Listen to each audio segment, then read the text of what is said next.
dan ternyata anak ini masih nakal. Nah, kita sebagai seorang ayah, sebagai seorang ibu misalkan, jangan mudah menyalahkan sekolahannya, jangan mudah menyalahkan pondoknya.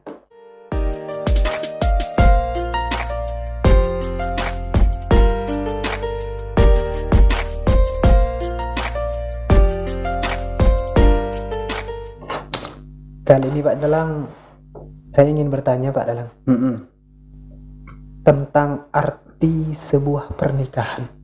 Sebuah pernikahan, Apakah ada rahasianya? Bagaimana? Mungkin Pak Dalang bisa. kalau berbicara rahasia nanti di beberapa season selanjutnya.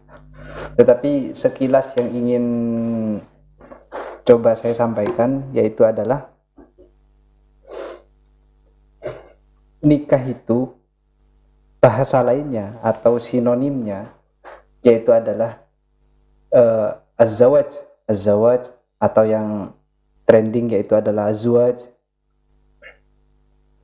Sementara lelaki yang menikah disebut dengan zauj, kemudian perempuan yang menikah disebut dengan zaujah.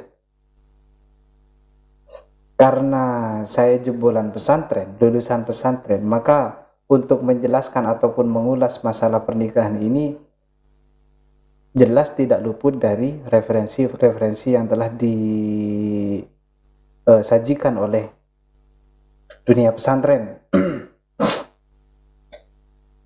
Sehingga begini, kalau kita berbicara az-zawaj ataupun zuwaj secara etimologi ataupun secara arti bahasa, maka az-zawaj itu biasanya akan dimaknai dengan pernikahan, sebuah pernikahan, arti secara kamus. Tetapi kalau kita kembali ke mantik di Sulamul Munawwarah ya, maka zauj diartikan sebuah genap, zaujah diartikan genap, kemudian az-zawaj diartikan sebagai penggenapan. Sudah, artinya begini, seseorang yang masih belum menikah, dalam tanda petik jomblo, Iya. kayak kamu kan, Iya kayak saya Pak. orang jomblo, maka bisa disebut dengan seseorang yang masih belum lengkap. Karena kamu cowok, berarti separuh jiwa kamu masih ada di cewek. Demikian juga dengan cewek. Udah kayak lagunya Ariel itu Pak. Bisa jadi. Sehingga kalau semisal cewek belum menikah, maka hidupnya dikatakan belum lengkap atau jiwanya belum lengkap, belum genap. Dan apabila sudah menikah, maka disebutlah cowok ataupun cewek ini disebut dengan orang yang sudah genap, orang yang sudah lengkap, jiwanya lengkap, kehidupannya juga lengkap. Ini dari berbagai sudut pandang dalam mengartikan sebuah pernikahan ataupun az-zawaj. Dan kalau kita kembali ke buku ataupun ke kitabnya Sayyid Muhammad bin Alawi al-Maliki ini, maka pernikahan itu diartikan sebagai sebuah asbab awal, sebuah penyebab atas keberlangsungan kehidupan sosial, atas keberlangsungan kehidupan makhluk yang ada di dunia ini. Itulah arti sebuah pernikahan menurut Sayyid al-Maliki. Kelangsungan hidup. Adalah kelangsungan hidup. Artinya bagaimana? Pernikahan itu tujuan awalnya untuk apa? Tujuan awalnya bukan cuma sekedar untuk penyaluran syahwat. Tetapi arti lain dari sebuah pernikahan ataupun fungsi lain dari sebuah pernikahan yaitu adalah supaya kita ini kan memiliki generasi, memiliki an-nasl, memiliki anak keturunan. Dengan demikian apabila kita sudah memiliki anak keturunan, maka kehidupan dunia ini akan terus berlanjut. Sosialnya akan terus berlanjut. Kalau kita ingat lagi pada kisahnya kaum Nabi Lut itu, mereka menyukai kaum laki-laki suka pada laki-laki ataupun gay, perempuan suka pada perempuan ataupun lesbi. Fitnah yang terjadi demikian. Dan di Al-Quran dikatakan bahwa al-fitnah asyaddu minal qatl. Fitnah lebih kejam dari pembunuhan. Contohnya seperti apa? Contohnya seperti tadi. Fitnah yang terjadi di zamannya Nabi Lut lebih kejam daripada pembunuhan. Kenapa? Karena fitnah yang terjadi di zaman itu sama seperti mereka sedang membawa bom waktu. Kenapa demikian? Karena seumpama kehidupan keluarga laki-laki suka pada laki-laki, perempuan suka pada perempuan, seumpama ini tetap dilanjutkan, maka otomatis tidak akan terjadi yang namanya generasi penerus. Tidak ada keberlangsungan hidup. Sehingga kalau semisal tidak ada generasi, otomatis dunia ini kan akan musnah. Maklum kalau Sayyid Al-Maliki mengatakan bahwa pernikahan itu adalah asbab awal, suatu ikatan yang menjadi asbab ataupun penyebab atas keberlangsungan makhluk sosial yang ada di dunia ini. Gini Pak Dalang, kriteria perempuan yang dianjurkan untuk dinikahi ini seperti apa Pak? Kriteria, lebih tepatnya begini loh ya, kita tidak usah bahasakan sebagai kriteria, tetapi sebuah alasan mengapa kita hendak menikahi perempuan itu. Kalau ditanya masalah alasan, Nabi kan sudah menyebutkan bahwa kita menikahi perempuan itu alasannya yaitu adalah karena al-mal, karena perempuan itu memiliki harta kekayaan. Satu, kedua al-jamal, yaitu adalah karena perempuan itu merupakan perempuan yang beautiful, cantik lah. Kemudian yang ketiga yaitu adalah al-hasab, karena pangkatnya. Yang keempat adalah an-nasab, karena garis keturunannya, gennya. Istilahnya ini darah biru apa bukan? Ini darah kuning atau darah pink. Nah, itu perlu diperhatikan juga. Yang selanjutnya adalah al-khuluq, yaitu karena memiliki budi pekerti yang baik, etika yang baik. Dan yang terakhir yaitu adalah karena perempuan itu memiliki kefahaman ataupun karena agamanya itu kuat. Simpelnya demikian. Nah, alasan inilah yang dianjurkan oleh Nabi untuk menikahi seorang perempuan. Sehingga seumpama di antara beberapa alasan ini tidak terdapat dalam seorang perempuan, hendaklah kita mencari yang lain. Keterangan yang telah disampaikan barusan, yakni alasan-alasan yang diberikan oleh Nabi, mendapatkan komentar dari Sayyid Al-Maliki, di mana menurut beliau begini: pangkat, untuk urusan pangkat, untuk urusan gen ataupun nasab, sebetulnya dua hal ini tidak ada harganya. Sebetulnya merupakan sesuatu yang bisa dikatakan tidak penting untuk mengurusi dua hal ini. Seumpama dua hal ini tidak ditopang oleh budi pekerti yang baik, tidak ditopang oleh kefahaman agama yang baik. Oleh karena itu Nabi juga meneruskan, seumpama kita diberi pilihan antara satu, perempuan yang berpangkat baik, satu, perempuan yang memiliki karakter yang baik ataupun etika yang baik, mana yang dipilih?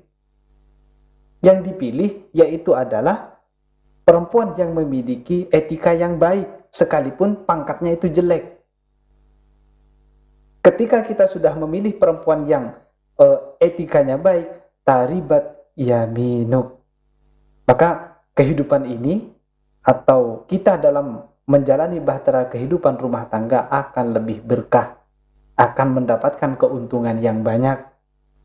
Kalau kita kembali ke hadisnya, fa'alaika bidzatid din wal khuluq, yang harus menjadi prioritas, yang harus kita utamakan yaitu adalah perempuan-perempuan yang memiliki agama yang kuat, kefahamannya, dan yang memiliki etika yang baik. Yang lebih pokok itu. Yang paling pokok itu. Untuk perempuan ini pangkatnya jelek, perempuan ini miskin, tidak masalah, nggak jadi problem hal itu. Yang terpenting ini perempuan yang hendak dinikahi adalah perempuan yang akhlaknya baik, etikanya baik, dan yang kedua adalah perempuan yang memiliki kefahaman agama yang kuat. Kalau boleh saya tahu Pak Dalang, apa alasan menikahi perempuan yang soleha? Menikahi perempuan yang yang soleha. Kita gini aja guys, kembali ke pengertian pernikahan yang awal. Kita kan sudah tahu bahwa pernikahan itu tujuannya adalah, tujuan utamanya loh ya, adalah an-nasl, supaya kehidupan ini terus berkelanjutan, kan demikian. Dan keberlanjutan kehidupan generasi kita tentulah harus kehidupan yang baik secara sosial. Kita tahu seseorang yang baik secara sosial, penopang pertama atau alasan pertama karena memang orang itu memiliki karakter yang baik.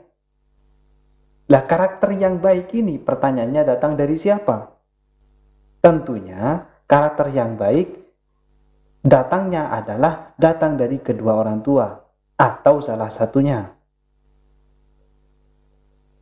Nah, oleh karena itu kalau kita bertanya, kenapa kita harus menikahi perempuan yang solihah?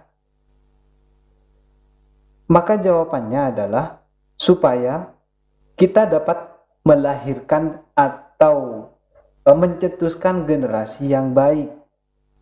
Sehingga dengan generasi yang baik, maka secara otomatis kehidupan sosial di masa mendatang pun akan baik. Apakah perempuan yang solihah menjamin anak keturunannya itu nanti akan baik? Jaminan sih tidak ada. Secara 100% loh ya. Secara sepenuhnya jaminan itu tidak ada. Karena semua pun tergantung pada kehendak yang maha kuasa. Tetapi kita kembali lagi ke perkataan-perkataan pendahulu kita bahwa madrasatul ula. Ibu itu adalah sekolah pertama yang dinyam oleh anak kita. Ada lagi yang mengatakan madrasatun qoblal madrasah. Ibu itu adalah sekolah yang nyata sebelum sekolah-sekolah selanjutnya. Sehingga kalau semisal sekolahnya itu bobrok, sekolahnya tidak baik, maka besar kemungkinan nanti akan melahirkan pelajar-pelajar yang tidak baik, pelajar yang bobrok juga. Maksudnya, kalau semisal ibu yang katanya madrasah merupakan ibu yang karakternya tidak baik, maka otomatis karakter yang tidak baik yang dimiliki oleh ibu ini akan mengalir pada anaknya. Sayyid Al-Maliki mengatakan begini, al-mar'u yashibu alama syabba alaihi. Perkembangan seorang anak atau perkembangan seorang manusia tergantung dari bagaimana kehidupan di masa mudanya. Artinya, kalau dari masa muda atau masa kecilnya sudah diberi contoh hal-hal yang jelek, maka kemungkinan besar anak ini akan berperilaku jelek pula. Misalkan si ibu bawel terus, atau menjiwiti terus, atau suka berperilaku kasar terus, maka ada kemungkinan karakter buruk yang terdapat pada ibunya pun akan terdapat pada anaknya. Bisa jadi anaknya tidak jiwitan, tapi memiliki keburukan yang lain. Misalkan suka merokok, Dapat menular ya. ya bisa menular lah. Makanya al-irqu dassasun. Tapi mestinya kan Pak ya, kalau guru itu ya kan mestinya kan mencontohkan murid ini akan melihat yang dicontohkan gurunya. Iya betul. Nah, seumpamanya nanti anak tersebut ini berperilaku tidak baik, mungkin dikarenakan orang tuanya atau ibunya ini tidak baik. Tidak baiknya karena tidak tahunya, apa karena mungkin ketidakbaikannya anak ini, apa karena ketidaktahuannya, atau karena dia melihat ibunya yang sebagai contoh. Bisa dari kedua-duanya. Jadi perilaku seorang anak yang tidak baik bisa jadi karena memang ibunya mencontohkan hal yang tidak baik, atau bisa jadi karena memang anak ini tidak memiliki pendidikan yang baik dari ibunya juga. Pertama, yang kedua, perilaku buruknya seorang anak bisa jadi karena faktor dia melihat secara langsung, bisa jadi karena memang darah orang tuanya yang mengalir pada anaknya. Makanya ketika seumpama kita punya anak, kemudian kita sekolahkan, atau kemudian kita masukkan anak ini ke dalam pesantren, dan ternyata anak ini masih nakal.